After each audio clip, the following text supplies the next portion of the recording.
শুভ সকাল সবাইকে।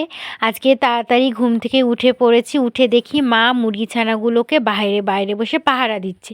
আর মুরগি ছানাগুলো যে এত দুষ্টু হয়েছে বলার মতন নয়, খুব দুষ্টু হয়েছে ওরা। যাই হোক, তারপরে আমি ফ্রেশ হয়ে নিয়ে কাকা সকালবেলা বাটার টোস্ট দিয়েছিল, সেটা খেতেই বসে পড়েছি। এরপরে স্নান করতে যাব। স্নান ধান করা হয়ে গেল, হয়ে গিয়ে এখন এই ঠাকুর পুজো দিতে বসে পড়েছি। আমার ঠাকুর পুজো দেওয়া কমপ্লিট হয়ে গেছে। এই যে আমাদের সব ঠাকুর, তোমরা দেখে নাও। ঠিক আছে, একটু নমস্কারও করে নেবো কিন্তু। হ্যাঁ, তারপরে এখন এই সন্ধ্যাবেলার দিকে একটু রান্না করতে চলে এসেছি চিলি চিকেন। আজকে চিলি চিকেন করব। এই যে ডিম, তারপরে গোলমরিচ গুঁড়ো, নুন টুন দিয়ে ভালোভাবে আগে মাংসটাকে মেখে রেখে দিয়েছি।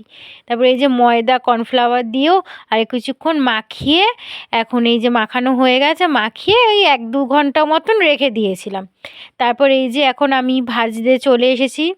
আমার হেল্পিং হ্যান্ড আমাকে ভিডিও করে দিয়েছিল। যাই হোক, এই যে লাল লাল করে এখন ভেজে তুলে নেব। তারপরে ক্যাপসিকাম, পেঁয়াজ, রসুন, লঙ্কা কড়াইয়ে আগে ভালোভাবে ভেজে নিলাম। একটু লাল লাল করে ভেজে নিয়েছিলাম। লাল লাল করে ভেজে নিলে একটু টেস্টটা ভালো হয়। যাই হোক, পরে